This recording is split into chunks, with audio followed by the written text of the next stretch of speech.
Amen. C'est une joie et un privilège d'être avec vous ce matin. J'ai eu la permission de mon papa de venir ici, parce que, comme on a entendu ce matin dans l'enseignement, c'est important de ne pas faire les choses de façon indépendante. Moi, je ne suis pas indépendant, je dépends de mon Dieu, c'est sûr, mais je suis sous l'autorité et la couverture de quelqu'un, ce qui est très important. Je vous encourage ce matin. Je me rends compte combien Dieu est bon. Encore plus chaque jour, et je suis émerveillé. Est-ce que vous êtes émerveillé par ce que Dieu fait? Alléluia.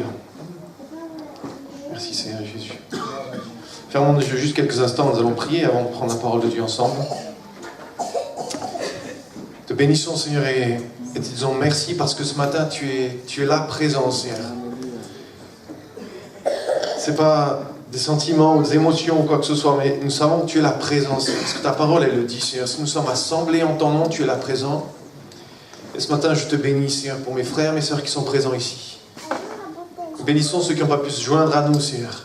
Je prie Seigneur que tu puisses aller jusqu'à taper la porte de leur cœur Seigneur et qu'ils s'empressent de venir ce matin avec nous pour recevoir ce que tu as prévu. Merci Seigneur pour ta grâce, ta bénédiction dans ce lieu. Dans le nom de Jésus. Amen. Pendant la louange, j'ai reçu, alors je soumets au pasteur, donc j'ai reçu une vision pour cette église. Dieu m'a fait voir une image et je n'étais jamais venu ici, j'étais venu une seule fois au Aubervilliers, mais il y a au moins 10 ans, 15 ans, je ne sais plus il y a combien d'années, enfin peu importe, c'est longtemps. Et Dieu m'a fait voir une vision, c'était une grande salle où il y avait, je ne sais pas, peut-être 300-400 personnes.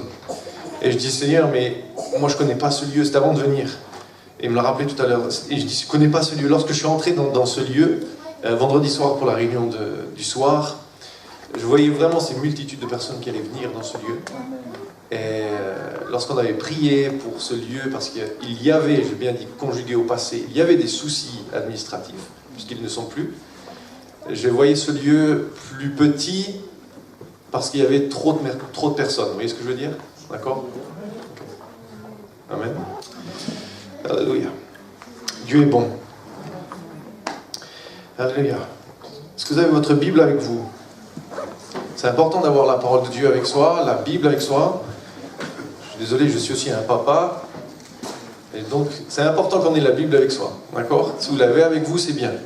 On ne va pas l'ouvrir tout de suite, mais c'est bien de la sortir. Parce que quand on va l'ouvrir tout à l'heure, vous avez du mal à la sortir pendant... Moi, vous l'avez préparé déjà. Merci Seigneur.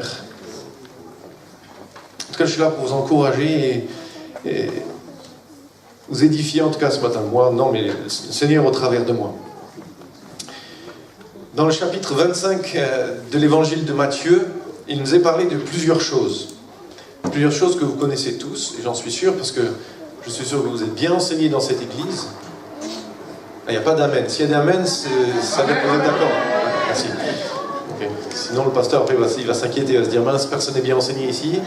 C'est embêtant. Mais moi, je le sais que vous êtes bien enseigné.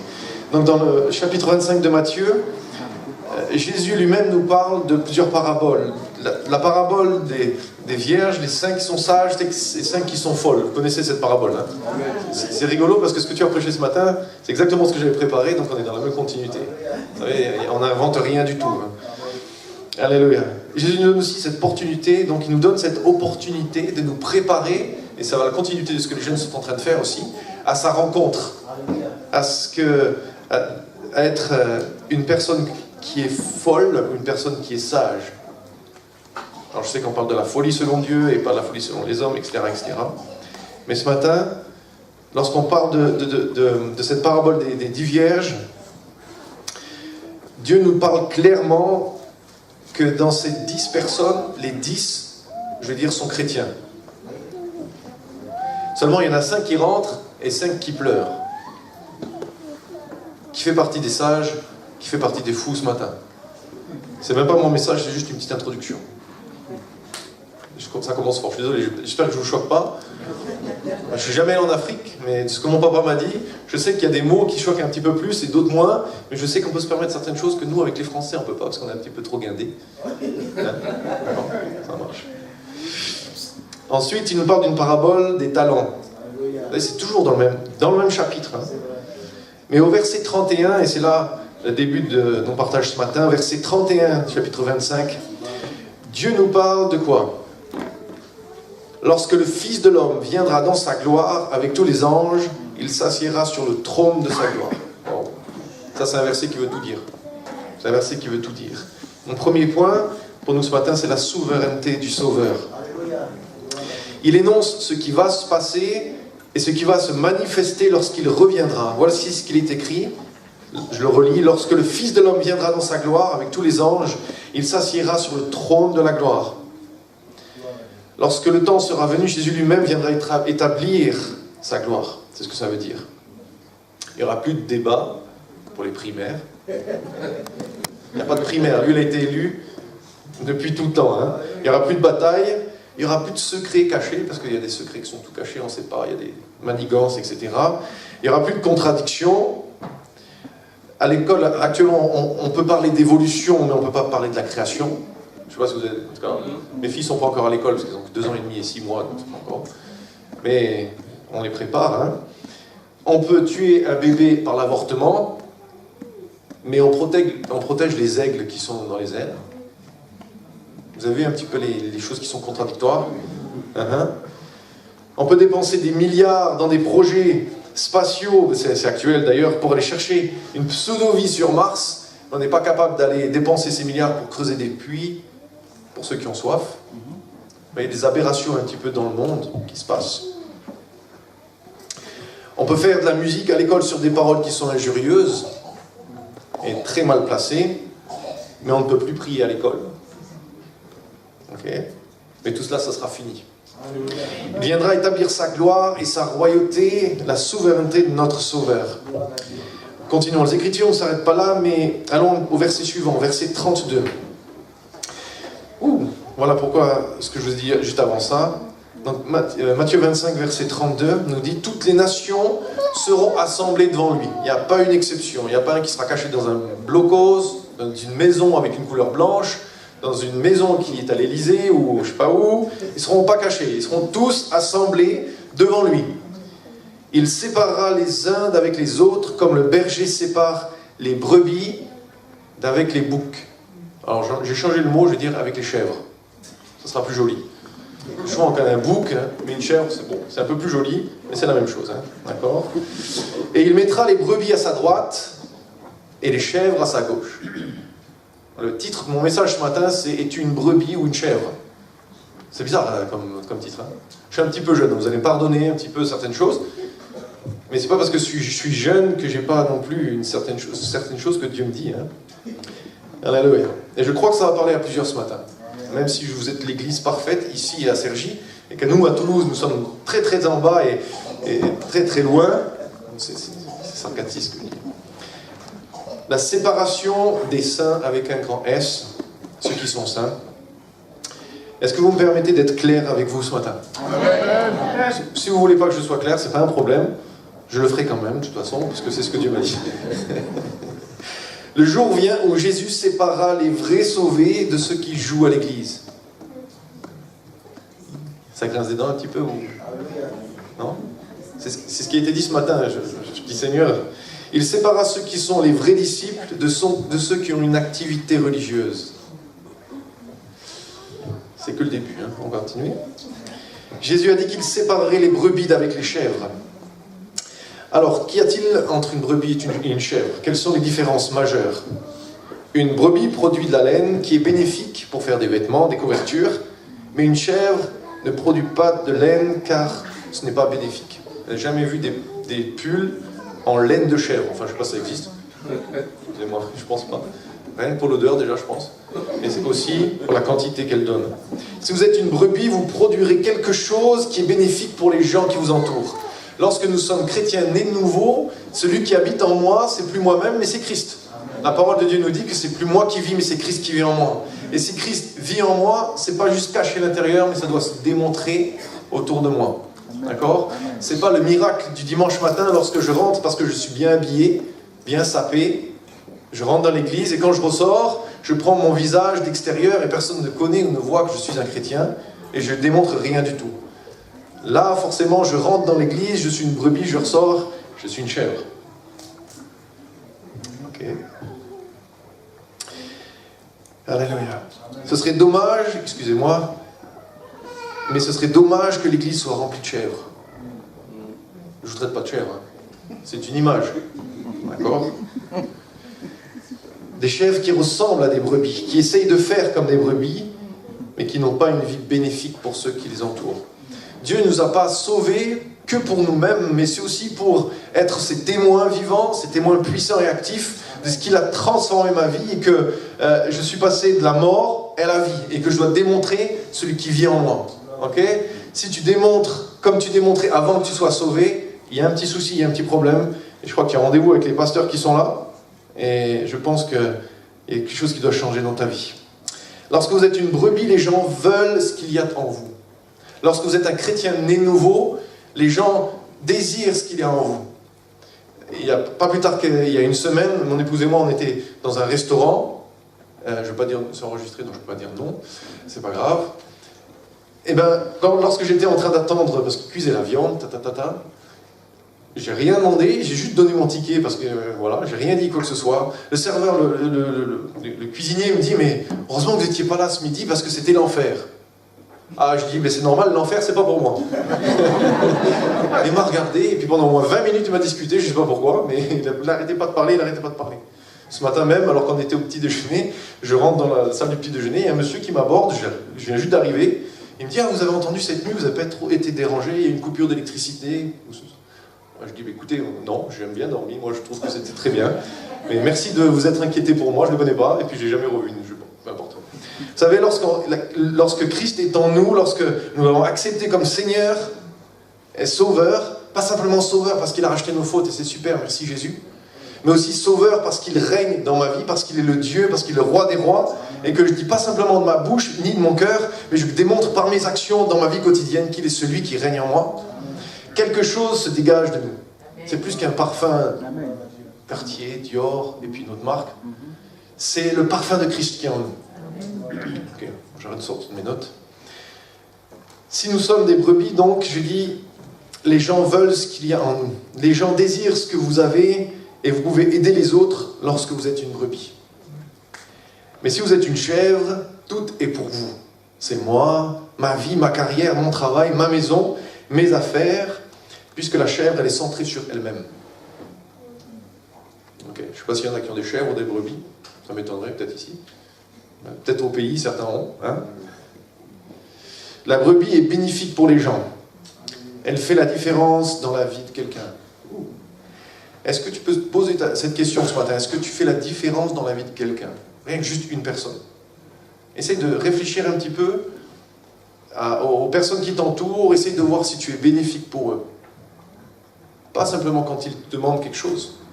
Mais parce que Dieu te dit, bah, écoute là, cette fois, peut-être elle aurait besoin que toi tu aies l'aider, que tu aies, etc. pour les enfants, et peu importe quel domaine. Si tu écoutes la voix de Dieu, tu seras toujours un canal de bénédiction. Je continue. Il y a une autre différence entre une brebis et une chèvre, c'est aussi la taille des cornes. La taille de ses cornes. Une chèvre a des cornes. Ça veut dire qu'une brebis n'est pas armée comme une chèvre l'est. La Bible nous dit que ce n'est pas, comme on l'a entendu ce matin, ni contre la chair, ni contre le sang, mais contre tout esprit mauvais. Et notre âme, ce ne sont pas nos poings si quelqu'un nous embête. Notre âme, c'est la vérité qui est en nous, et c'est tout celui qui est en nous, qui est plus fort que celui qui est dans le monde. Amen. Une chèvre, par contre, est armée pour blesser quelqu'un. Quand vous prenez un coup de corne de chèvre, ça doit faire du bien. Moi, je n'ai jamais eu. Merci Seigneur. Ça ne doit pas faire du bien. Hein? Lorsque vous êtes une brebis, vous ne voulez, normalement, en tout cas, on essaye de ne heurter personne, de ne blesser personne. Ça arrive parfois qu'on puisse blesser de façon involontaire. J'espère que ce reste involontaire. Mais heureusement qu'on a quand même cette opportunité de demander pardon et puis de pardonner, etc. Mais normalement, on ne veut heurter personne. Une brebis ne veut pas faire du mal à quelqu'un car elles sont des créatures sans armes. Les brebis sont sans armes, sans cornes. Un fait est, lorsque vous êtes une brebis, le Seigneur a combattu pour vous. Pas besoin d'aller combattre dans le sens de façon charnelle, mais nous avons ces armes spirituelles, hein, ça je suis sûr que vous le faites. Mais le Seigneur a déjà combattu pour nous. Donc on a cette assurance que la victoire est déjà acquise. Puisque Christ, qu'est-ce qu'il a crié à la croix? Tout est accompli. Lorsque le tout accompli, tout, c'est pas juste pour lui, pour elle et pas pour moi, mais tout, c'est pour tout le monde, en tout cas tous ceux et celles qui sont en Christ, tout est accompli. Donc si ce matin, il y a quelque chose dans ta vie que tu as l'impression que ce n'est pas encore accompli, saisis-toi ce matin de cette parole qui dit que Christ a tout accompli. S'il a tout accompli pour moi, il a tout accompli pour le pasteur Samuel, et pour les autres, et pour tout le monde. Ce n'est pas juste réservé à une caste ou une élite, mais c'est réservé aux fils et filles du Dieu vivant. Est-ce que tu es fils ou fille ce matin? Amen. Alléluia. Et si vous voulez dire Amen, vous avez le droit. Si vous voulez crier, enfin de joie, vous avez le droit. Si vous voulez crier autrement, on priera pour vous. La brebis dépend du berger pour sa protection. Nous savons que le bon berger, le divin berger, c'est notre Dieu. Amen. Nous savons aussi, comme on l'a entendu ce matin dans l'enseignement, qu'il y a des bergers qui sont aussi installés. Je ne peux pas dire autrement qu'un pasteur, si je dis un pasteur ne sert à rien, je me renie tout seul. Ça serait embêtant. La brebis dépend du berger pour sa protection. Alors, là j'ai écrit, vous avez loupé une occasion de dire Amen. Amen. Moi, je ne sais pas si vous aimez vos pasteurs, mais en tout cas, si vous aimez, vous pouvez dire Amen. Je ne le répéterai pas, d'accord? C'est pas un problème. Une brebis, qu'est-ce qu'elle fait? Elle broute l'herbe. Dans ce cas-là, c'est pas compliqué. Elles mangent ce qui vient du sol. Leurs têtes sont courbées vers le sol. Okay. Les chèvres, qu'est-ce qu'elles font? Elles ont une tête élevée et puis elles grimpent sur les arbres pour manger les écorces, les feuilles. Ah, il y en a qui reconnaissent ça. Ça rappelle des souvenirs, non? Un petit peu? Moi, je sais que mes grands-parents, ils m'ont toujours dit que si vous voulez débroussailler un terrain, vous mettez une chèvre dedans, 2 mois plus tard, il n'y a plus rien. Elle dévore tout ce qui se passe. Ça marche? Est-ce qu'une brebis, elle mange que l'herbe? Donc elle mange les feuilles, les écorces et même les bourgeons, la chèvre. Vous savez que les bourgeons, c'est ce qui donne... Enfin, la sève, ce qui donne la vie, mais les bourgeons, c'est ce qui est... comment on appelle ça? Bon, voilà, vous avez compris. La différence... Et la différence entre cette brebis et cette chèvre, c'est que la brebis a la tête en bas et la chèvre a la tête en haut. Fière.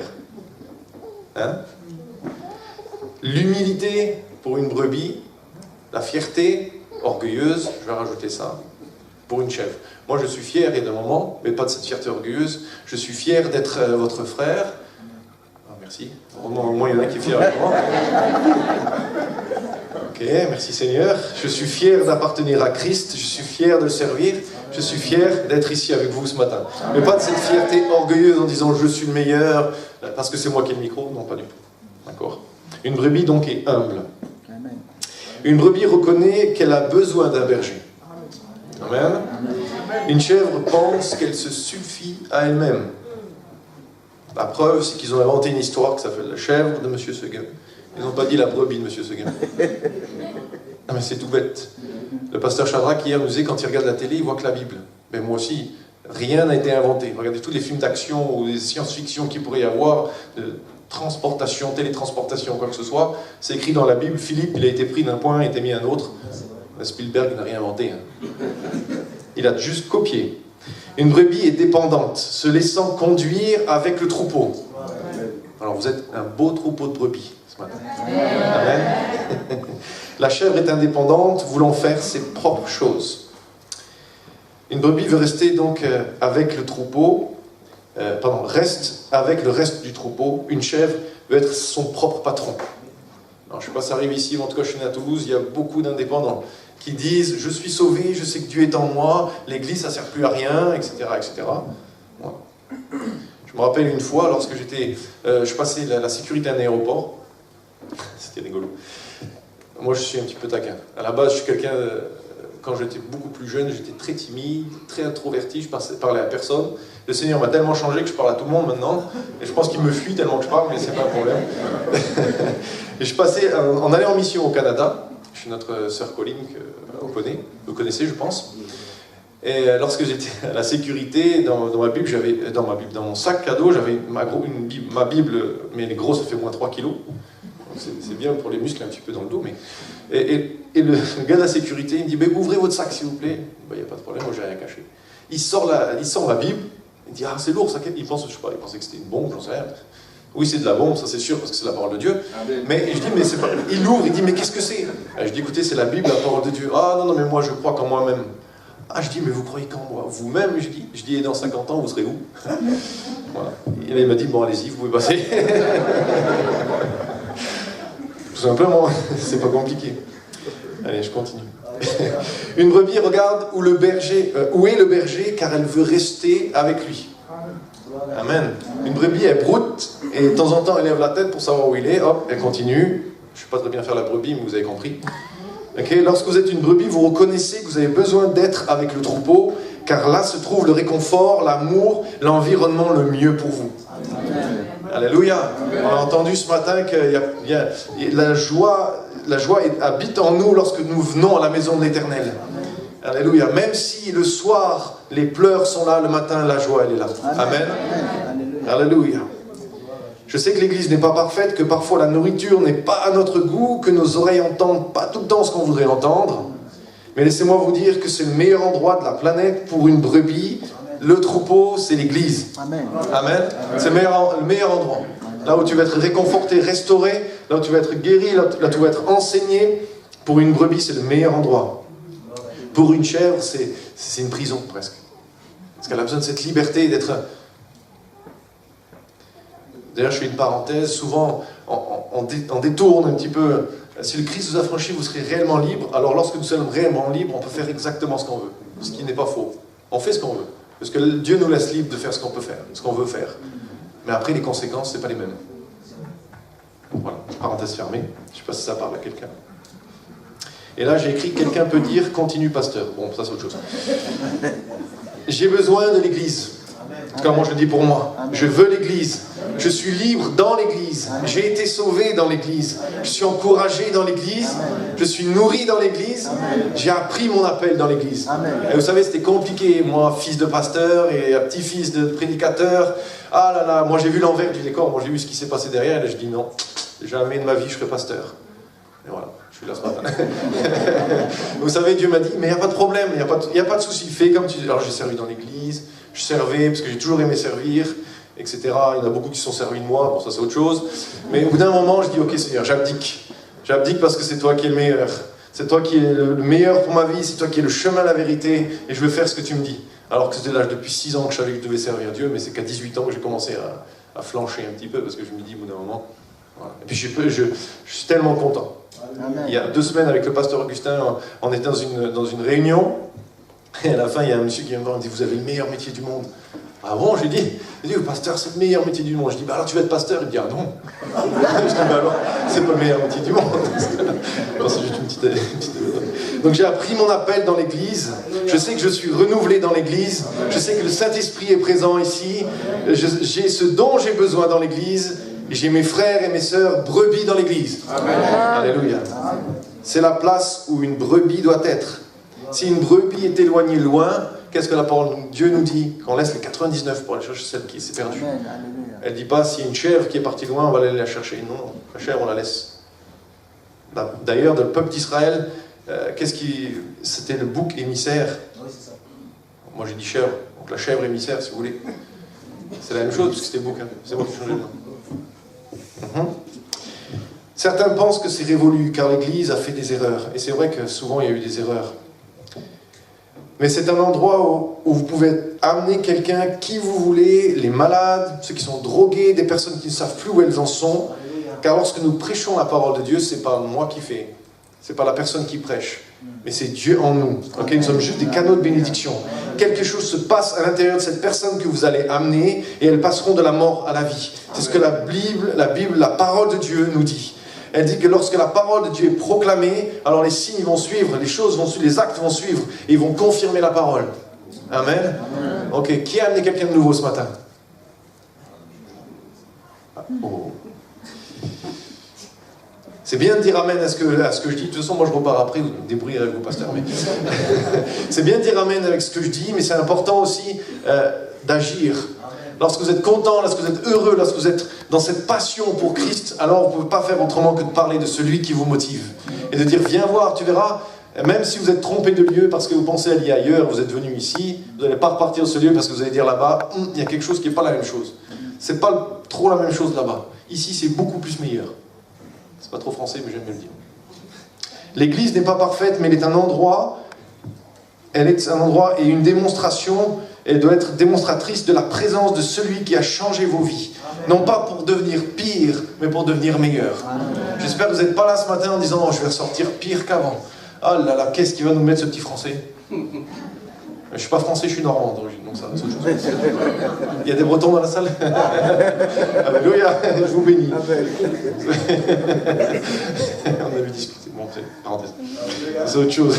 Donc j'espère que vous êtes venus dans ce lieu en disant je vais repartir encore plus restauré, plus nourri, et je vais être renouvelé parce que celui qui vit en moi et celui en qui je crois n'est pas un Dieu qui est mort, accroché sur un mur ou dans une statue, ou dans une pierre ou quoi que ce soit. Il est celui qui, après 3 jours, même s'il était mort, est ressuscité et qu'il est revenu à la vie et qu'il est le Christ, qui est le Messie, qui est le Seigneur et le Sauveur de ma vie.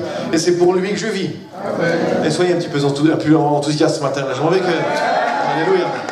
Je ne suis pas en train de vous raconter une histoire ou une fable. Je suis en train de vous raconter ce que la parole de Dieu nous dit. Alléluia. Christ est allé jusqu'aux abîmes de l'enfer pour récupérer les clés de la mort et de la vie. Non pas pour qu'on soit pire, mais qu'on soit meilleur, qu'on soit sauvé.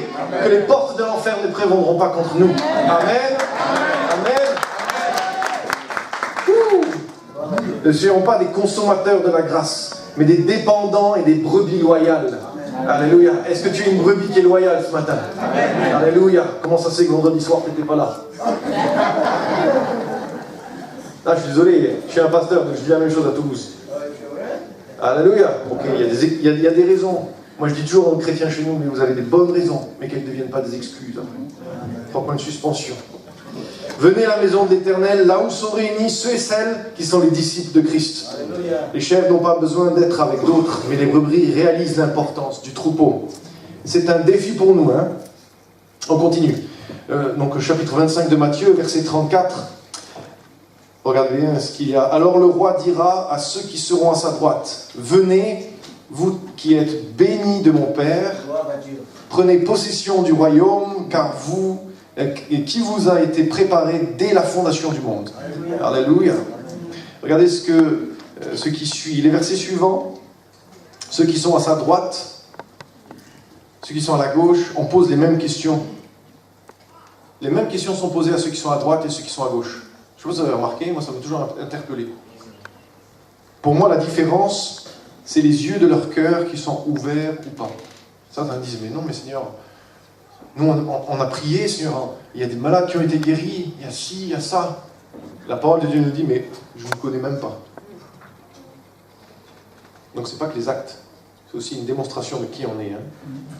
L'un a obéi à la voix du Seigneur, et il est allé accomplir ce pourquoi il a été fait, être ce témoin démonstratif du changement qui a été opéré en lui.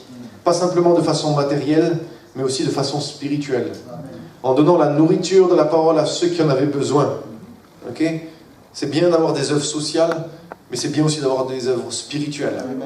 Je vous encourage à évangéliser, je vous encourage à parler de celui qui vous motive. Forcément, si c'est Dieu qui vous motive, vous parlez de lui. Si c'est quelqu'un d'autre, vous parlez de quelqu'un d'autre. Ok? Ça grince des dents un petit peu? Non.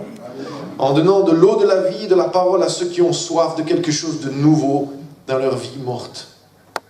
Parce que lorsque nous n'avons pas donné notre vie à Christ, nous sommes du côté obscur de la force. Il n'y a pas des Star Wars ici. Il n'y a pas des jeunes ici ou si, il y a des jeunes un petit peu.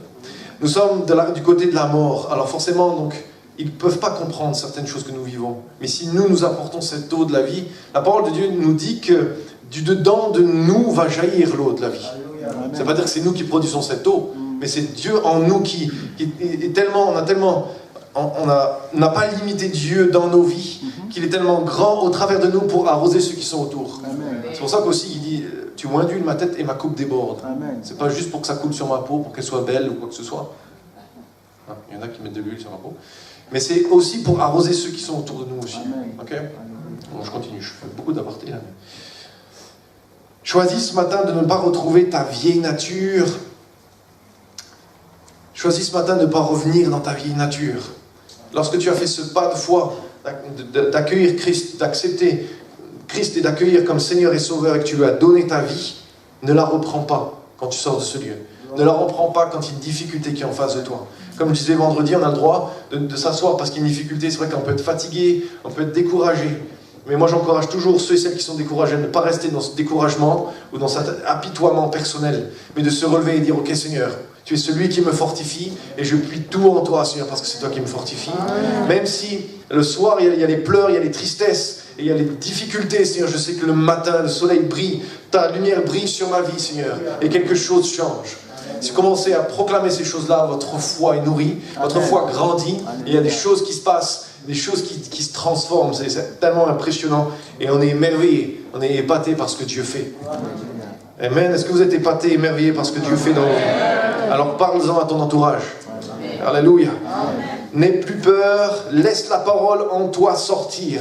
Contrains ton âme à ne pas craindre les réponses de ceux que tu vas rencontrer. Parce que souvent ils vont dire non, moi je ne connais pas, je ne crois pas en Dieu, quoi que ce soit. Souvent je dis mais tu as le droit de ne pas croire en Dieu. Je dis mais je te donne juste une chose, si tu veux tu le fais. Je dis t'as qu'à juste lui demander une chose. Je dis à part les numéros du loto, tu peux tout lui demander, je lui dis. Et les gens ils disent ben, je vais essayer. Et ben, excusez-moi mais les gens font ça. Parce que non, ils ont quand même une recherche. Ils ont quelque chose, ils ont besoin. Il y a un philosophe qui s'appelle Blaise Pascal, je pense. Il dit que on a tous un trou en forme de Dieu dans nos cœurs. Vous imaginez ça? C'est-à-dire que le monde a besoin de retrouver son Seigneur et son Sauveur. Et si nous, on n'est pas là pour lui tendre la perche, lui tendre la main, ou la diriger vers celui qui a changé nos vies, alors quelqu'un d'autre s'en chargera à ta place. Ordonne à ta chair que c'est Dieu qui est Dieu. Alléluia. Vous savez qu'on était un corps, une âme et un esprit, mais lorsqu'on est passé de la mort à la vie, on est un esprit, âme et corps, ou corps et âme, je ne sais plus trop dans le sens, mais peu importe. L'esprit est prioritaire, parce que c'est notre esprit qui est renouvelé. Notre chair, elle est mortelle, elle passera, etc. Mais notre chair, elle doit pas être prioritaire, mais c'est notre esprit. Que des fleuves d'eau vive sortiront de toi et qui abreuveront ceux qui ont soif. Alléluia, j'ai bientôt fini. Voilà, encore quelques petites minutes et vous allez pouvoir être tranquille après. Une brebis, elle dit « Oui Seigneur », mais une chèvre, elle dit « Mais non ».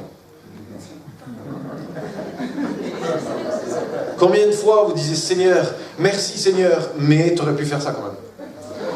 Vous n'avez pas entendu le serviteur Augustin qui vous a parlé des « mais » dans vos vies la dernière fois? Pour ceux qui ont entendu, il y a tellement de « mais ». Seigneur, tu es celui qui guérit, mais tu ne m'as pas guéri aujourd'hui. J'ai entendu quelqu'un, une fois que j'avais prêché sur ça, il me disait, mais Dieu ne guérit pas tout le monde. Je dis, ah non. Ah bon, il ne guérit pas tout le monde, je dis, Dieu, il guérit tout le monde. Après, tu te saisis de la guérison, tu ne te saisis pas de la guérison. Mais Dieu ne va pas à des chouchous. Lui, je ne l'aime pas, il ne s'est pas bien rasé ce matin, je ne veux pas le guérir. Dieu est bon. Il n'est pas bon et un petit peu mauvais de temps en temps. Il est que bon. Ok, la maladie ne vient pas de Dieu, elle vient du diable. Ok? Vous pouvez dire amen. C'est gentil. J'aime bien, je dis ça vendredi aussi, on a un grand Dieu et un petit diable. Amen. Souvent on voit le diable tellement plus grand que Dieu, mais qu'est-ce qu'elle dit la parole de Dieu? Elle dit que Dieu est le Tout-Puissant. Même si le diable il a une puissance, parce que Dieu ne redit pas de ses dons, il était quand même élevé dans le ciel, etc. Il a une certaine puissance, mais Dieu est le Tout-Puissant. Amen. Et Christ, qui est ressuscité, a vaincu le diable. Et son nom est élevé, que ce soit sur terre, sous terre et même dans les cieux. Le nom de Jésus-Christ a été élevé au-dessus de tout nom. C'est pour ça qu'on a cette autorité en Christ de dire que les malades sont guéris, que les aveugles voient, que les boiteux marchent, que les sourds entendent, etc. Que ceux qui ont quoi que ce soit comme maladie, rien n'est impossible à notre Dieu. Parce qu'il est celui qui est au-dessus de tout nom, parce qu'il est celui qui est le Tout-Puissant, parce qu'il est El Shaddai, celui qui pourvoit tous nos besoins. Amen. Alléluia. Alléluia. Ben, j'ai fini. Alléluia. J'avais reçu quelques paroles, je ne sais pas si je peux dire. Ah oui, ça, je demande la permission, je ne suis pas chez moi. Donc. Enfin, si, je suis chez moi, je me sens à la maison en fait. Je me sens bien. Je téléphone à mon épouse parce que je vais rester une semaine. Après, quand je rentre à la maison, c'est moi qui vais te chicoter. Non, je rigole. Pas vrai. Alléluia. Est-ce qu'il y a quelqu'un qui a des soucis dans sa circulation sanguine, des artères? Est-ce qu'il y a quelqu'un qui a un problème de cœur ou quoi que ce soit ici? Je ne sais pas si vous avez des soucis. Vous avez des. Comment ça s'appelle ça? Les artères qui sont bouchées, vous avez un stin ou je ne sais pas que c'est quoi, une circulation sanguine. Il n'y a personne ici. Je sais que le Seigneur m'a parlé pour vous ce matin. Vous avez un stin, non? Quelque chose dans le 3. Alléluia. Est-ce que on peut les faire venir devant pour qu'on prie pour eux? Est-ce que vous voulez qu'on prie pour vous et que vous soyez guéris? Vous avez le droit, vous avez le droit de dire non ou vous avez le droit de dire oui. Mais c'est pas moi, je ne suis pas un magicien, je ne suis pas un féticheur ou un guérisseur ou quoi que ce soit. Moi, je suis juste Jean-Daniel, même si j'ai un appel sur ma vie. Je vous inviterai à venir sur le devant ceux et celles qui ont un souci, donc au niveau de la circulation sanguine, dans les artères, et que ça bouge, ça fait mal, vous avez des soucis cardiaques, et j'inviterai les pasteurs à venir prier pour vous ce matin. Alléluia. Alléluia. Merci Seigneur Jésus. Merci Seigneur Jésus. Gloire à Dieu. Comme l'avant de ce matin, nous sommes des frères, mais l'apport du Père, du Fils, de l'Esprit à l'Église, c'est qu'il n'est pas seul. Et Dieu permet que ces choses se manifestent. Merci à notre frère, au pasteur Daniel, pour ses paroles. Nous avons prié. Mais ce n'est pas aussi d'avoir un médecin, mais Dieu guérit. Amen. Moi, j'ai un signe de famille, mais n'empêche que Dieu, c'est ça l'évangile équilibré. C'est que Dieu, pour la recevoir, nous sommes des humains, mais c'est Dieu ce matin qui vous a parlé. Amen. Et son désir, c'est que nous soyons des brebis. Alléluia. Bien, pasteur, collègue, on va prier. Nous allons prier. Quel jour. Alléluia. Il a dit en son nom, nous imposons les mains aux malades. Le fait d'imposer, c'est une question de communion. Mais ce n'est pas les mains de Daniel, de Achille, de Samuel. Non. Nous voulons être en communion avec vous. Mais croyez que ce matin, le Dieu Tout-Puissant est parmi vous et qui veut vous toucher. Est-ce qu'on peut prier? Est-ce que je peux inviter l'Assemblée à se lever aussi et puis à intercéder avec nous? Vous savez, on a parlé ce matin, pour ceux qui étaient là à 9h, je le rappelle encore, c'était important, il y a l'enseignement, on a parlé d'une famille. Et quand on est une famille, on est soudés les uns avec les autres. La parole de Dieu nous dit de nous soutenir les uns les autres. En anglais, c'est supporter, c'est-à-dire au lieu de porter, je supporte, c'est-à-dire que je porte encore plus. D'accord? Je vous invite vraiment à prier pour ceux et celles qui sont devant. Et notre foi, nous allons nous accorder les uns avec les autres et c'est Dieu qui agit. Allez, merci Seigneur, nous proclamons Seigneur ton nom, Seigneur Jésus, sur nos frères et nos sœurs, Seigneur, et tous ces problèmes dans leur cœur, Seigneur, dans la circulation sanguine, disparaissent maintenant dans le nom de Jésus. Nous avons en ton nom cette autorité, Seigneur Jésus, de proclamer, Seigneur, cette guérison qui vient de toi. En accord avec ta parole qui dit que par tes meurtrissures, nous avons déjà été guéris, Seigneur Jésus. Alléluia. Que tout problème cardiaque, tout problème dans les veines, dans les aortes, ou dans quoi que ce soit autour du cœur, disparaisse. On aille maintenant dans le nom de Jésus. Que nos frères et nos sœurs soient libres de ces infirmités, libres de ces maladies, tu as identifié, Seigneur, la racine. Et Seigneur, tu veux leur porter la guérison ce matin. Je prie au nom de Jésus du Père. Cette guérison sera totale et parfaite. Au nom de Jésus de Nazareth. Seigneur, toi qui guéris, toi qui guéris, toi qui restaures, restaure la douleur, restaure la mort, restaure la santé. Au nom de Jésus, que le témoignage de souffrance disparaisse dans le nom de Jésus. Disparaisse au nom de Jésus. Alléluia. Seigneur, manifeste ton nom. Gloire à manifeste ta puissance de guérison. Seigneur, manifeste ton nom. Alléluia. J'inviterai ceux et celles aussi, si tu me permets, ceux et celles qui ont été touchés par ce message ce matin. Si vous pensez que vous êtes une chèvre au lieu d'être une brebis, parce qu'il y a des choses dans votre vie que vous avez mis à part et vous avez plus priorité à Dieu dans votre vie, dans certains domaines, je vous inviterai à venir sur le devant. Et je pense que c'est important qu'on prie pour vous. Parce que c'est comme un lien, c'est comme une chaîne qui est autour de vous qui vous empêche d'avancer. Et parfois vous posez la question, mais comment ça se fait que j'arrive pas à aller plus loin dans ma vie chrétienne? C'est parce qu'il y a simplement quelque chose qui vous retient d'avancer. Et c'est pas une honte, c'est plutôt du courage de dire, ok Seigneur, il y a des domaines dans ma vie où tu n'es pas encore le roi des rois. Et ce matin je le confesse. Et devant mes frères et sœurs, je viens devant toi Seigneur ce matin le confesser.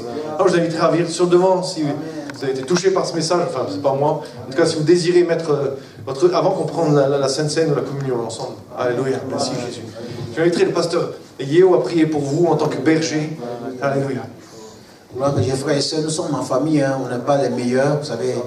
Vous n'avez pas honte, c'est pas nous, mais j'aimais, parce que c'est comme ça nos pères ont prêché, on en appelle, et c'est pas, on dit si il vient, on dit que c'est la plus mauvaise, même certains ne viennent pas, mais Dieu connaît le problème. Amen. Oui, c'est la vérité, frère. Il veut qu'on soit. David dit ce que tu veux, c'est qu'au fond de mon cœur, il y a la vérité. On va prier pour vous, afin que Dieu lui-même fasse en vous cette action. Paul dit, je n'ai pas atteint la perfection. Donc, comme le pasteur la pastorale, il peut le dire, quand on prêche, nous aussi on vient devant les pasteurs, les collègues, parce qu'on se dit, ah, Dieu a parlé à mon cœur, je viens pour que Dieu me... Alléluia, donc frères et sœurs, personne n'est parfait ce matin. On n'est pas là pour vous blâmer, vous ne venez pas devant le Seigneur. Seigneur, je veux encore être plus loin avec toi. Ce matin, délivre-moi des choses, car ce n'est pas le hasard. Mais ce matin, c'est ce qu'on doit attendre. Que Dieu soit béni. On va prier, les frères, les collègues, venez. Avancez, laissez-moi prier pour vous. Alléluia. Seigneur, au nom de Jésus, nous te prions pour notre sœur, te prions pour notre sœur, te prions pour ses frères. C'est toi qui rends parfait, Seigneur, ce matin, ne suis pas mieux que ses sœurs, mais que ta main les touche maintenant. Et que Seigneur, ce qui est comme des liens ce matin soit brisé, soit délivré, et qu'elle soit une bénédiction, Seigneur, pour la famille, pour l'église. Seigneur, en ton nom ce matin, nous les bénissons. Seigneur, délivre-les. Et que ta puissance, ta gloire, Seigneur, soit manifeste dans leur cœur, dans leur vie, Seigneur. Ta parole déclare, si toi tu nous as franchi le fil, nous sommes réellement libres. Seigneur, ce matin en ton nom, nous les touchons en ton nom, Seigneur. Que ta main les bénisse maintenant. Père, que ta main les touche dans ses cœurs. Seigneur, donne la victoire dans ces domaines que toi tu connais, Seigneur. Toi tu ne condamnes pas, mais Seigneur, ce matin tu les délivres. Et que la victoire soit totale. Père, ce matin en ton nom, nous les bénissons, Seigneur. Merci pour la victoire au nom de Jésus. Amen. Amen. Allez vous asseoir, que Dieu vous bénisse. Gloire à Dieu. Alléluia. Alléluia. On bénit le Seigneur pour ça. Tout la nuit, ce soir, elle va encore chanter. Mais il y a un vieux cœur qu'on chante pour les plus anciens. Parce que vous le connaissez. Je suis délivré. Gloire au Seigneur. Est-ce que vous le connaissez? Amen. Je suis délivré. Gloire au Seigneur, alléluia, je suis délivré par sa parole. Auparavant, j'étais lié par Satan. Je suis délivré, gloire au Seigneur. C'est un peu vieux, mais je par sa parole. Aujourd'hui, il n'y a tellement pas de liens ancestraux. Vous voyez, ce n'est pas biblique ça, mais on est délivré par la parole de Dieu. Le Seigneur vient dans sa prière. Sanctifié par ta parole est la vérité. Alléluia. On peut le chanter encore. Je suis délivré par ta parole. Ce n'est pas que tu n'es pas converti, mais nous tendons vers la perfection. Merci encore, pasteur Daniel. Et quand on vient, on entend la parole de Dieu. En tout cas, merci au pasteur. C'est ce qu'on doit entendre ce matin. On n'a pas dit que nous sommes des boucs, mais il veut qu'on puisse aller de l'avant. Et si en nous, ce matin, on a vu ces choses, ta parole m'a éclairé, mais elle m'a libéré. Amen. Alléluia. Je suis délivré. Gloire au Seigneur. Alléluia. Je suis délivré par sa parole. Auparavant, j'étais lié par Satan. Je suis délivré. Gloire au Seigneur. Je suis délivré. Je suis délivré. Gloire au Seigneur. Alléluia. Je suis délivré par sa parole. Auparavant, j'étais lié par Satan.